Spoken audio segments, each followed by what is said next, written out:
O asteroide Adrastea está cada vez mais perto da Terra. Depressa, generais marinas! O destino do planeta e da humanidade está em suas mãos na ausência de Atena e seus cavaleiros. Vocês devem lutar uma vez mais por Poseidon e salvar o mundo do castigo dos deuses. Sorento de Cirene, Krishna de Crisaora encontram Bion de Cavalo Marinho e Iô de Esquila, que derrotaram Enéas. Porém, o guerreiro revela aos quatro a verdade sobre a deusa Nêmesis. Nesse momento, Cânon de Dragão Marinho e Casa de Linades controlam Cadmo. Se aproximam do templo de Nêmesis. Confira agora o capítulo inédito em primeira mão com minha narração e tradução exclusivas da nova saga oficial dos Cavaleiros do Zodíaco. Oi amigos, sou o Diego Mario, o autor da Saga dos Deuses. Deixa o like e já me segue para receber os conteúdos do canal mais atualizado de Saint Seiya, agregando e mantendo sempre viva a chama da vida dos Cavaleiros. Saint Seiya Rise of Poseidon, capítulo 11, surge o punho diabólico. A deusa Nêmesis dorme tranquilamente em seu templo vazio. Ainda não tem conhecimento que os generais marinas estão se aproximando. Na escadaria que leva ao templo, alguém se aproxima. Mas o último espírito de Nêmesis ordena que o invasor pare. Daquele lugar em diante não pode permitir que passe. Mas o invasor diz que precisa ver Nêmesis, sua deusa. O espírito que bloqueia o caminho se espanta. É Cadmo. O espírito não entende o que ele faz lá tão cedo. Saiu para atacar os generais marinas e retornou rapidamente. Pergunta se já derrotou todos eles. Mas Cadmo insiste em dizer que precisa ir até Nêmesis. O espírito não entende o que está acontecendo com seu companheiro. De qualquer forma, é proibido fazer pedidos diretos à deusa. Pede que saia de lá, pois cuidará de tudo agora. Cadmo, sob o domínio do Satã Imperial, diz para ele não ficar em seu caminho. Cadmo ataca, mas o adversário desvia facilmente. Ele acha que isso é uma loucura. Quer saber por que ele voltou de verdade. Cadmo, de presa dracônica, precisa ver Nêmesis imediatamente e não permitirá que ninguém o atrapalhe. Irá tomar a vida daquele que insiste em ficar em seu caminho. Ele ataca o servo de Nêmesis com seu punho, mas uma luz percorre o local. O espírito golpeou Cadmo. O grande guerreiro é derrubado e desmaia. O silêncio domina o lugar. Casa e Cânon estão naquele mesmo local. Eles não podem acreditar que Cadmo foi derrotado com um único golpe. Linade diz que Cânon não deve temer, mas Dragão Marinho diz que quem está tremendo é Casa. A técnica de Linades, Hidromiragem, consegue escondê-los perfeitamente, pois transmite paredes de ar que absorve a umidade e oculta completamente a visão e o som. Eles precisam avançar agora. O espírito acha estranho aquele ódio nos olhos de Cadmo. Ele tem poder suficiente para derrotar os inimigos e não consegue entender por que ele voltou. Em um piscar de olhos, o inimigo golpeia a Casa. Cânon não consegue acreditar e se preocupa com ele. O servo de Nêmesis sorri. Casa está perplexo e não compreende como o espírito descobriu que estavam lá. Foi capaz de vê-los através de sua técnica. O general Marina cai. O espírito chama ele de tolo. Não passam de humanos, incapazes de enganar os olhos de um deus com uma sabedoria tão superficial. Cânon não entende o que ele quer dizer com isso, mas o adversário diz que é isso mesmo que ele ouviu. Um deus.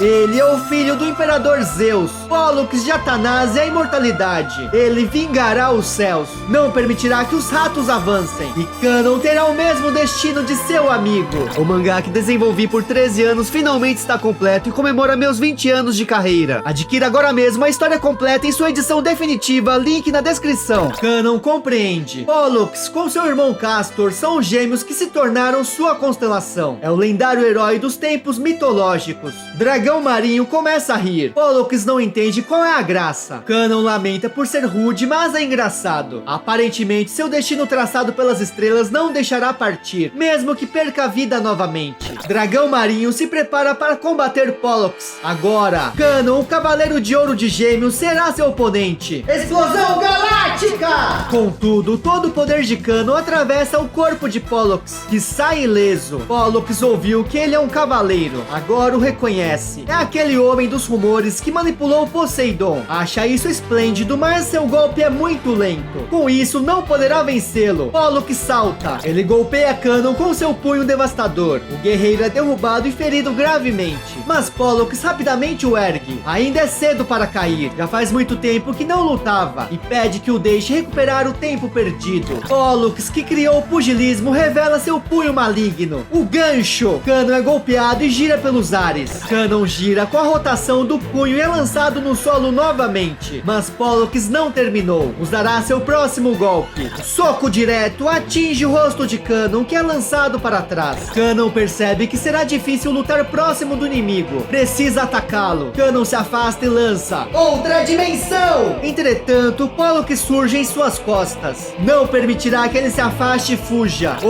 último golpe é desferido. Canon voa para o alto. Ao cair no solo, Pollux vê que os humanos não evoluíram, apenas se limitaram às brigas e não aperfeiçoaram as artes marciais desde a era mitológica. Não há deus ou demônio no mundo melhor do que Pollux, portanto não há nenhuma chance de vencê-lo. Canon diz que pelo menos os humanos lutam juntos, possuem amigos, mesmo não sendo poderosos como um deus, não dão sequer um passo para trás. Mesmo que cometam erros, seguem sempre em frente, atravessando as dificuldades e também, mesmo quando se veem sozinhos, continuam destemidos. Pollux diz que um tolo não deve discutir com o filho de um deus. Os golpes de Canon continuam a atravessar Pollux sem atingi-lo. Canon não sabe o que fazer. Novamente não conseguiu sequer tocá-lo. Pollux soca Canon incontáveis vezes com seu punho. Canon se pergunta o motivo pelo qual seus punhos cortam apenas o ar, sem acertá-lo. Não sabe se deve continuar indo atrás dele avançando. Pollux se move rápido demais, como um movimento que excede a velocidade da luz.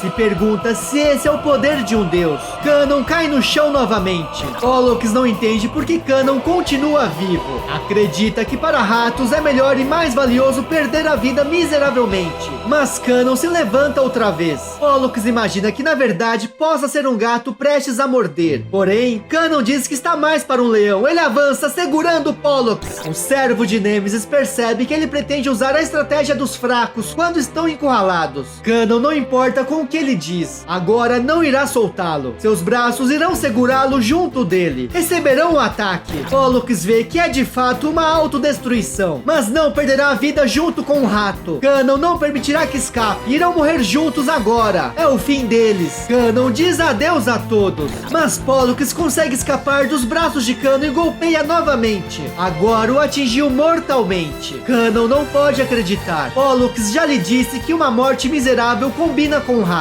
Diante do corpo inerte de dragão marinho, Pollux diz que derrotou facilmente 2 invasores. Se continuar assim, vai ficar entediado rápido. Ele avança na direção do templo, deixando Canon para trás. Canon ainda está vivo. Em seus pensamentos, tenta entender como aquele homem conseguiu escapar. Seus braços estavam segurando fortemente, impedindo que ele se movimentasse. Deveria ser impossível sair daquela situação. E ainda, quando se deu conta, foi atingido. No final das contas, há algo em Pollux, algo que vai além da velocidade da técnica. Se Canon não descobrir esse segredo, não terá chance de vencer. Não sabe qual é a verdade, não consegue acertá-lo nem escapar dele, como se Pollux fosse um fantasma. Canon se pergunta se ele é realmente um fantasma. Nesse instante, Canon percebe, finalmente consegue descobrir a verdade. Dragão marinho ressurge diante de Pollux. Aparentemente conseguiu entender o segredo que há na defesa do espírito de Nemesis. Pollux percebe que Canon ainda quer brincar. Canon diz que sim, ele deve usar todo o seu poder ao máximo. A escama de dragão marinho sai do corpo de Canon. Agora é a hora do segundo round. Lutará o boxe antigo com o lendário pugilista. O contra-ataque de Canon começa agora. Não perca o próximo capítulo, que será lançado em 16 de dezembro. E o volume 2 do mangá será lançado em 8 de novembro no Japão. Um agradecimento especial aos membros do canal pela força, contribuição e por acreditarem no trabalho. Sempre realizado com paixão, que compartilhamos por Senseiya desde a época da manchete. Aqui do lado esquerdo tem a playlist da nova saga oficial de Poseidon, Rise of Poseidon. E do outro lado, a saga dos deuses, a versão que criei da continuação do prólogo do céu com os anjos solares de Apolo. Se curtiu o conteúdo, deixa seu like, subscribe, comenta, hashtag Pollux. Muito obrigado. Manda esse vídeo pro seu amigo fã de cavaleiros.